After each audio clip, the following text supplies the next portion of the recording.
தொடர்ந்து மிரட்டல்கள். இப்போ கூட சேலப்பட்டி காவல் நிலையத்தில் ஒருத்தர் அதிமுகவினர் வந்து தாக்கப்பட்டிருக்காரு. அது சம்பந்தமா அமமுகவினர் கைது செய்யப்பட்டிருக்காங்க. எனக்கு அது பற்றி தெரியாது.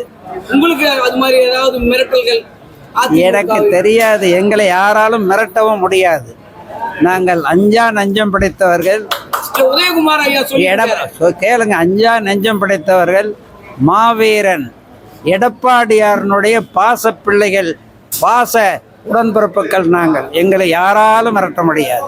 நேரிலே வந்து மாவட்டம் தோறும் வந்து அவர் கட்சியினரை சந்திக்க போறார், பொதுக்கூட்டத்தில் வர போறார் இபிஎஸ் சொல்லியிருக்காங்க. அவர் ஏற்கனவே மாவட்டம் தோறும் போய் கொண்டிருக்கிறார், கட்சியினரை சந்தித்துக் கொண்டிருக்கிறார். அது ஒன்றும் புதிதல்ல. சார், புதிதாக கட்சி ஆரம்பிச்ச விஜய் தேசியமும் தமிழகமும் என்னோட இருந்த கட்சின்றாங்க. அவர் வந்து பிஜேபி கூட போய் கூட்டணி வச்சா அது உங்களுக்கு பாதிப்பை ஏற்படுத்த வாய்ப்பு இருக்கா? எங்களுக்கு பாதிப்பை ஏற்படுத்த வேண்டும் என்றால் மக்கள் தானே ஏற்படுத்த வேண்டும். மக்கள் எங்கள் பக்கம், முழுமையாக எங்கள் பக்கம். யாராலும் எங்களுக்கு பாதிப்பை ஏற்படுத்த விட முடியாது. இளைஞர்கள் கிட்ட கட்சியை கொடுக்கணும்னு இபிஎஸ் விரும்புறாருன்னு சொன்னீங்க. என்னங்க?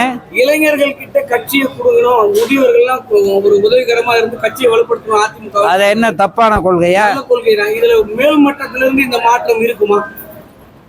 ஏங்க, இளைஞர்களிடம் கொடுக்கணும்னா என்ன அர்த்தம்? மேல்மட்டத்திலிருந்து ஆலோசகர்களாக இருப்போம்னு சொன்னோம்ல, அதை கவனிக்கிறீங்க. பதவி நான் கேட்கறது பதவி தாங்க. இவ்வளவு காலம் பதவியில் இருக்கிறோம். செயலாளர், மாநில நிர்வாகிகள் பதவியையும் இளைஞர்களுக்கு கொடுப்பீங்களா?